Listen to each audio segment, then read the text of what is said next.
मित्रों, आप सभी को मेरी शुभकामनाएं। आज हम लोग आधुनिक भारतीय इतिहास के एक महत्वपूर्ण चैप्टर भारत में यूरोपियन का उदय पढ़ने जा रहे हैं। यह सीरीज 18वीं सीरीज है। इसके अतिरिक्त 2 और सीरीज इस टॉपिक पर जारी की जाएंगी। ये सीरीज अगर आप अध्ययन कर लेते हैं तो यहाँ से उठने वाला हर संभावित क्वेश्चन आप करने में सक्षम होंगे, चाहे वो एग्जामिनेशन कोई भी क्यों ना हो। तो आइए हम लोग शुरू करते हैं और देखते हैं कि पहला क्वेश्चन क्या है। बेसिक क्वेश्चन है, कह रहा है कि निम्न यूरोपीय शक्तियों ने भारतीय व्यापार में समय समय पर प्रवेश किया था। ठीक है, मतलब किस समय कौन कंपनी आती है, आपसे यह पूछ रहा है। 4 विकल्प दिए गए हैं, अंग्रेज है, डच है, फ्रांसीसी और पुर्तगाली है। कह रहा है कि इनका क्रम आप निर्धारित करिए। तो बेहतर यह है कि आप सीधा सीधा एक काम कर लीजिए। वो ये करना है आपको कि आप ये देखें कि अंग्रेज कब आते हैं। तो अगर हम अंग्रेजों को देखें तो अंग्रेज कंपनी की स्थापना तो 31 दिसंबर 1600 को होती है, लंदन में हो रही है, लेकिन ये 1604 आप जरूर याद रखिएगा। 1604 में विलियम हॉकिंस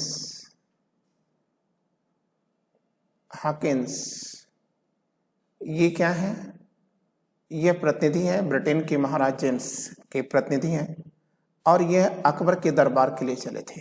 किसके? अकबर के दरबार के लिए चले, लेकिन 1605 में अकबर मर चुके थे, इसलिए यह 1608 में किससे मिल रहे हैं? तो आप कहोगे कि सर बादशाह जहांगीर से मिलते हैं।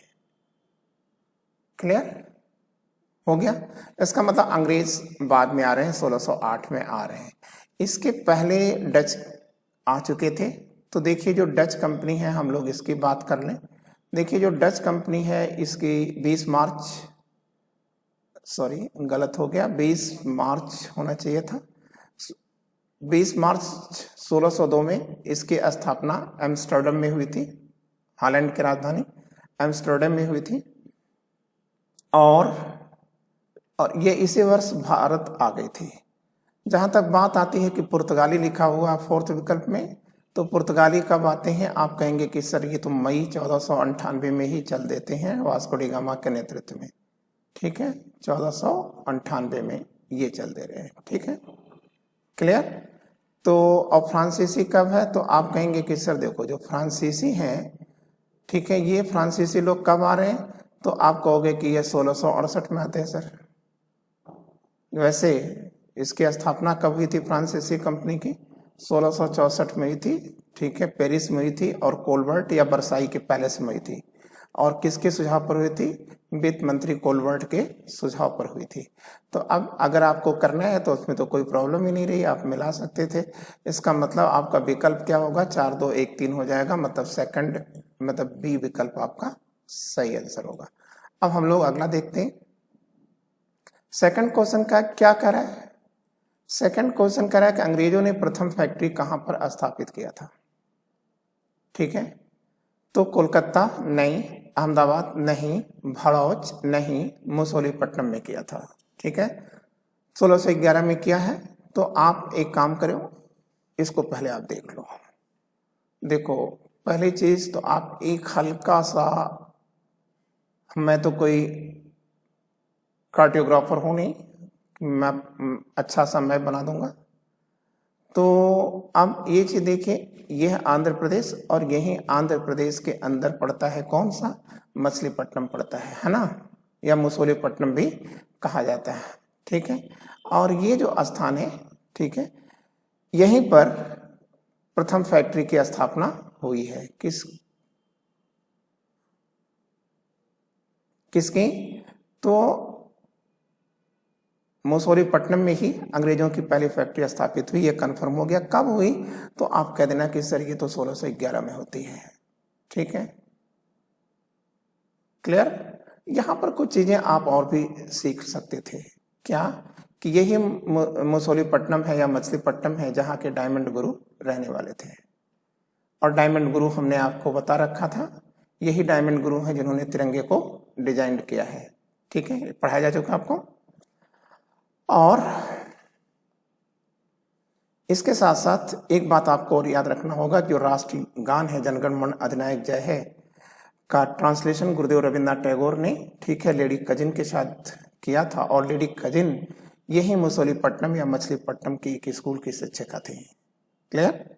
तो आपने ये भी देखा कि अंग्रेजों ने अपनी पहली फैक्ट्री कहाँ स्थापित किया है, ईस्ट कोस्ट पर या पूर्वी तट पर स्थापित किया, या आप कह सकते हैं बंगाल सागर तट पर इन्होंने स्थापित किया है।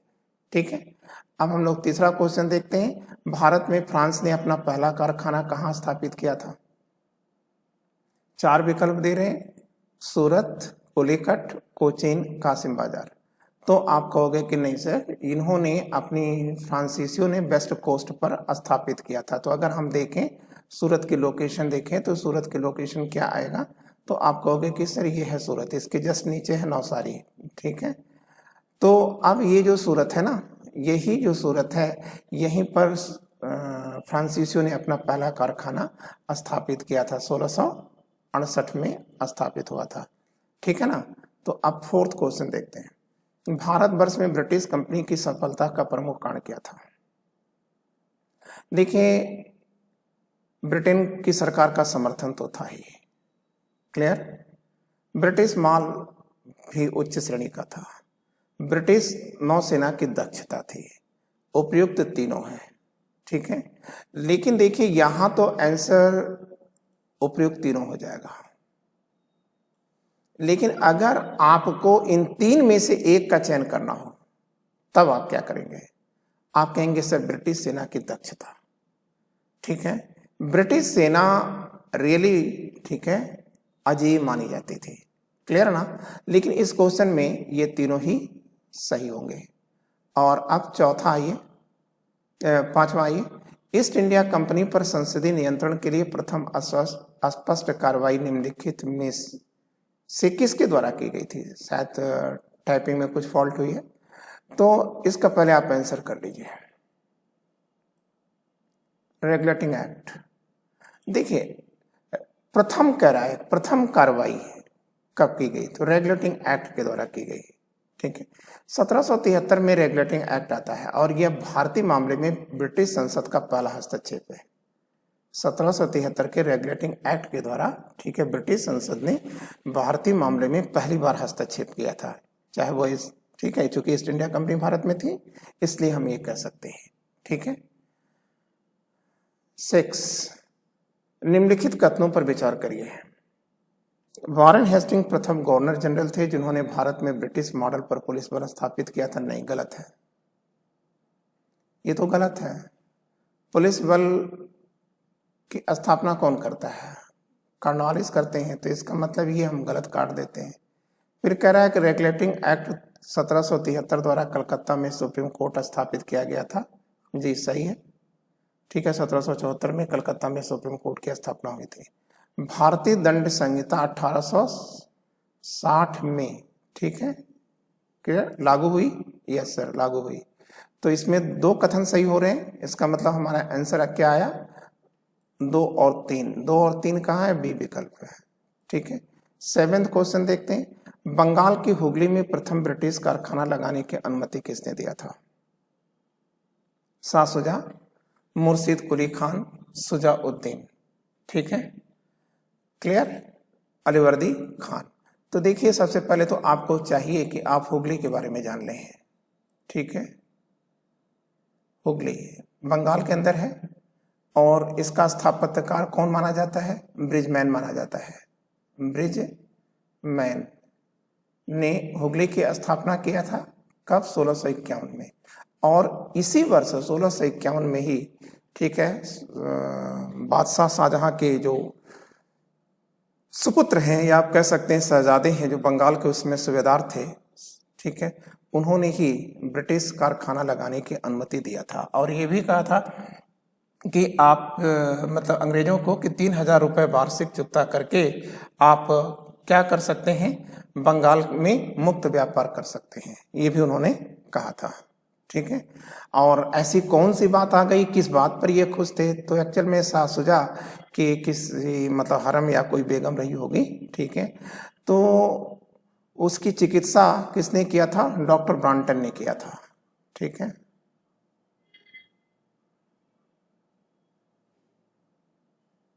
और डॉक्टर ब्रॉन्टन की चिकित्सा से खुश होकर के शाह शुजा ने, ठीक है, यह अनुमति दे दिया था। वो अलग की बात है कि यह लागू नहीं हो पाया था। 8वां, गोवा में सबसे पहले यूरोप के किस देश के निवासियों ने अपना उपनिवेश स्थापित किया था? थोड़ा सा देखिए, ये उपदेश लिख उठा है। ठीक है, इसको सही कर लेते हैं हम लोग।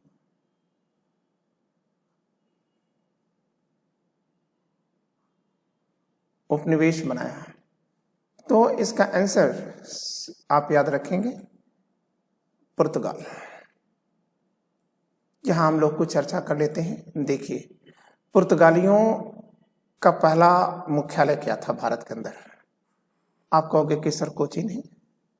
ठीक है, कोचीन मतलब आप कह सकते हैं कि मालाबार तट पर कोचीन। लेकिन गोवा को पुर्तगालियों ने कब छीना था? आप कहेंगे 1510 में। किससे छीना था? बीजापुर से छीना था। किसके सहयोग से छीना था? आप कहेंगे विजयनगर के शासक कृष्णदेवराय के सहयोग से। ठीक है, पुर्तगालियों ने बीजापुर से, ठीक है, गोवा को छीन लिया था। लेकिन 1510, ये देखिए क्वेश्चन आपका यही बन गया। ठीक है, क्लियर? तो आपका आंसर तो हो गया, लेकिन थोड़ा आगे बढ़ा लीजिए। 1529 में गोवा पुर्तगालियों के मुख्यालय के रूप में, ठीक है, विकसित किया गया था। ठीक है ना? तो आपका पहला क्वेश्चन हो गया। कलकत्ता नगर निगम की स्थापना किस वर्ष हुई? तो डायरेक्ट का क्वेश्चन है। भारत का प्राचीनतम नगर निगम है ये। ठीक है, और इसकी स्थापना 1690 में होती है। ठीक है, क्लियर? और अब 10वां क्वेश्चन देखते हैं हम लोग। भारत में अंग्रेजों की लूट किस महत्वपूर्ण घटना के बाद शुरू होती है? ठीक है, या थोड़ा सा हम लोग एक काम करते हैं, मद्रास के बारे में कुछ चीजें जान लेते हैं।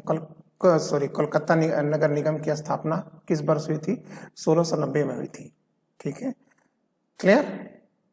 लेकिन हमको याद रखना होगा कि जो कलकत्ता है ना, कलकत्ता में जो किला आया वो फोर्ट विलियम है, और फोर्ट विलियम किले की स्थापना 1700 में हुई थी। और जब फोर्ट विलियम बन जाता है तब कलकत्ता ही अंग्रेजों का क्या बनता है? ये मुख्यालय में बदलता है। इसके पहले कहाँ था? तो आप कहेंगे कि sir saint David George Madras में था।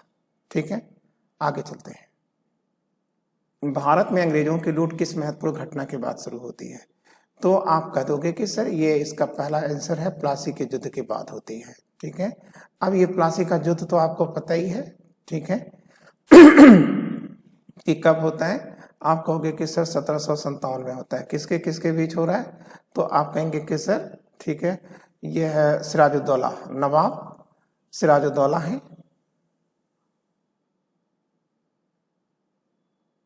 उद्दौला, और उस समय मेजर जनरल कौन है? आप कहेंगे रॉबर्ट क्लाइव है। रॉबर्ट क्लाइव एक क्लर्क से, ठीक है, अनेक पदों पर रहते हुए रॉबर्ट क्लाइव गवर्नर बने थे। तो रॉबर्ट क्लाइव के बीच में यह शुरू हुआ था। एग्जैक्टली यह युद्ध नहीं था। के.एम. पनिक्कर कहते हैं कि यह युद्ध नहीं था। ठीक है, अपितु यह एक व्यापार था जिसमें नवाबियत का क्रय और विक्रय किया गया था।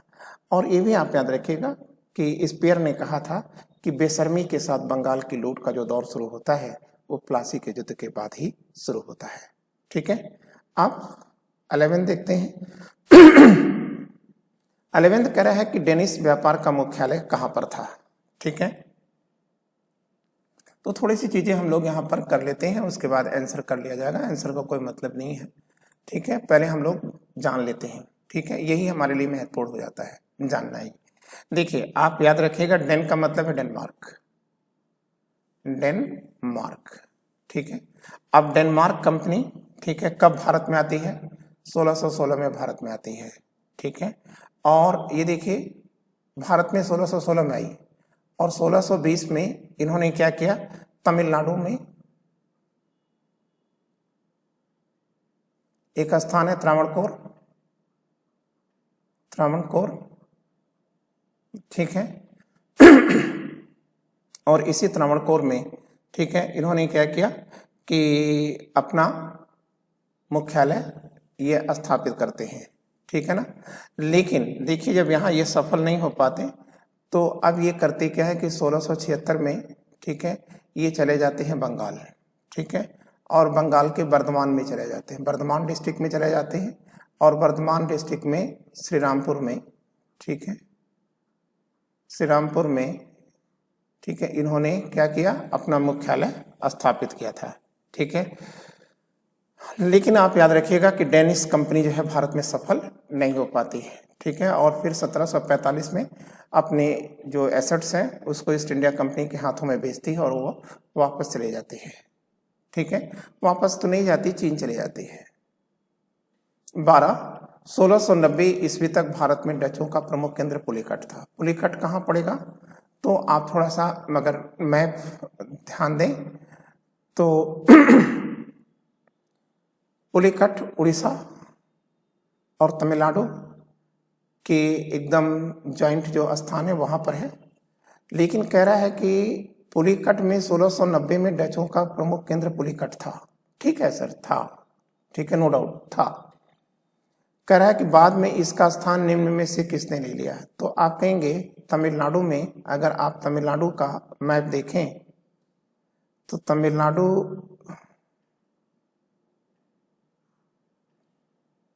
ये जो हिस्सा आएगा ये तो पुलिकट हो गया, और ये जो आएगा ये हो गया क्या, नागपट्टनम, ठीक है। तो यही नागपट्टनम में ही इन्होंने अपने क्या किया, अपने मुख्यालय को बदल दिया था। तो इसका आंसर पहले हम लोग कर लेते हैं, ठीक है। आंसर क्या आया, नागपट्टनम आता है। अब हम लोग 13वां क्वेश्चन देखते हैं। निम्नलिखित में कौन सा जोड़ा सही सम्मिलित है। बक्सर का युद्ध मीर जाफर के विरुद्ध रॉबर्ट क्लाइव ने लड़ा था, नहीं। फिर किसके विरुद्ध लड़ा गया था, आप कहेंगे सर पहली चीज तो याद रखिएगा कि ये 1764 में होता है, 22 अक्टूबर 1764 को होता है, और उस समय रॉबर्ट क्लाइव लंदन में है, ठीक है। और ये मीर जाफर नहीं है, ये उनके दामाद मीर कासिम है। तो इसका मतलब ये तो गलत हो गया ना, ये वाला तो गलत हो गया, तो इसको हम पहले से कैंसिल कर देते हैं, क्योंकि हमसे पूछ रहा है कि सही क्या है। बांडीवास का युद्ध 1760 में होता है। किसके बीच होता है, फ्रांस और ईस्ट इंडिया कंपनी के बीच होता है, ये सही है। चिलियनवाला का युद्ध, ठीक है, चिलियनवाला का युद्ध डलहौजी और मराठों के बीच होता है। देखिए चिलियनवाला का युद्ध जो है यह किसके बीच होता है, आप कहेंगे कि सर ये बात तो सही है कि उस समय गवर्नर जनरल डलहौजी थे, ठीक है, लेकिन ये मराठों के बीच नहीं होता, ठीक है, अपितु ये सिखों से होता है, ठीक है। तो और खरदा का युद्ध जो है निजाम और ईस्ट इंडिया कंपनी के बीच हो रहा है, ठीक है, नहीं, क्लियर। खरदा का युद्ध, हाँ, ईस्ट इंडिया कंपनी से खरदा के युद्ध में उन्होंने सहयोग मांगा था, ठीक है, लेकिन यह युद्ध किसके बीच होता है, मराठों और निजाम के बीच होता है। 1795 में होता है खरदा का युद्ध। 94 भी लिख सकते हैं, 94 में खरदा का युद्ध मराठा और निजाम में होता है,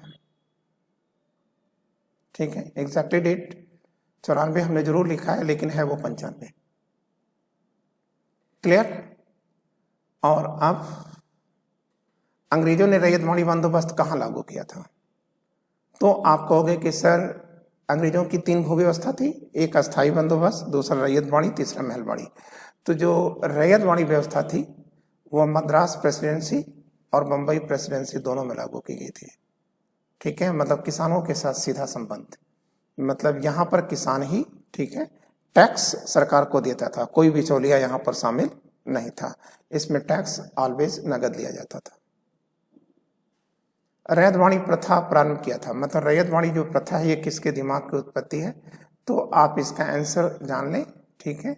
इसका आंसर है थॉमस मुनरो, ठीक है, क्लियर। और ये प्रथा कब से शुरू होती है, तो आप कहोगे कि सर एग्जैक्टली सर ये प्रथा, ठीक है, 1820 में शुरू होती है, लेकिन इसका प्रयोग, ठीक है, तमिलनाडु के बारामहल जिले में, ठीक है, बहुत पहले 1792-93 में ही किया जा चुका था। लेकिन इसके जो जनक अगर पूछा जाता है तो आप कहेंगे थॉमस मुनरो, और थॉमस मुनरो मॉडल को भारत में कब लागू किया गया है? 1820 में। मार्टिन बर्ड ने महलवाड़ी बंदोबस्त को जन्म दिया था।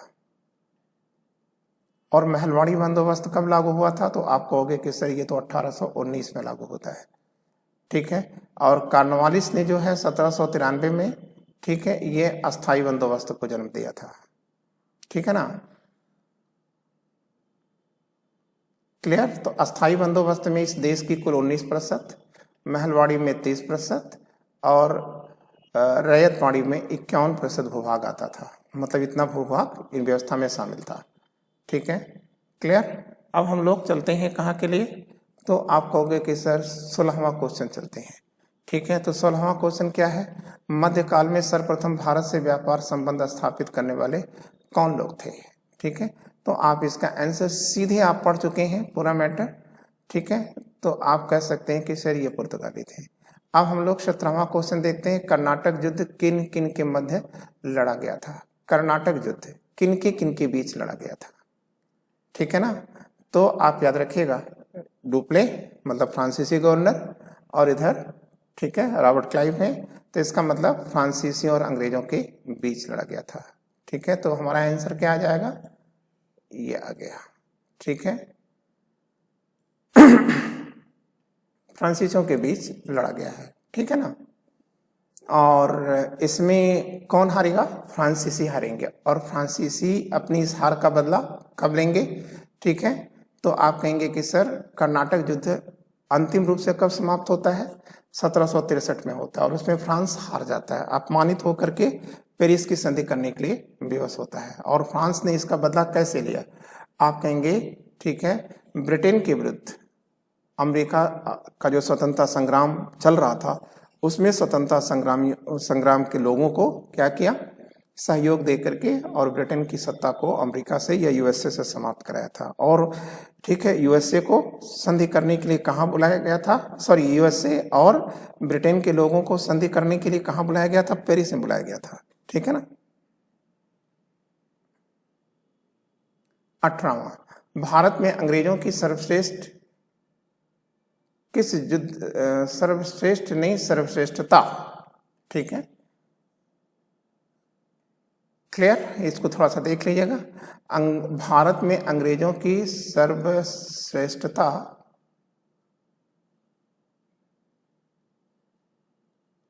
किस युद्ध में स्थापित हुई थी?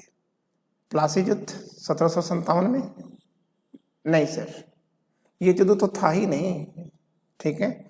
एग्जैक्टली ये बक्सर के युद्ध में स्थापित हो गई थी 22 अक्टूबर 1764 को, क्योंकि यहीं पर जब इन्होंने बंगाल को हरा दिया, ठीक है, या आप कह सकते हैं कि मीर कासिम को हरा दिया और अवध के नवाब शुजाउद्दौला को हरा दिया, भारत के बादशाह शाह आलम सेकंड को हरा दिया। तो इस तरह से उन्होंने ये सिद्ध कर दिया था कि अब अंग्रेजों को भारत में रोकने वाला कोई नहीं है। और आप याद रखिएगा कि बक्सर के युद्ध के बाद ही, ठीक है, 200 वर्षों की गुलामी ये भारतीयों की हथेली पर उकेर दी गई थी। मंडीमास का युद्ध आप जानते ही हो, आरकाट अभी आगे चलकर आएगा, हम लोग देखेंगे। 19वां, 1757 ईस्वी की लड़ाई में रॉबर्ट क्लाइव के नेतृत्व में अंग्रेजों ने किसको हराकर अंग्रेजी नींव को मजबूत किया था, ठीक है। तो आप याद रखिएगा, अभी हमने इस पे चर्चा कर लिया है, इसलिए अब इस पर चर्चा करने का कोई प्रश्न नहीं आता।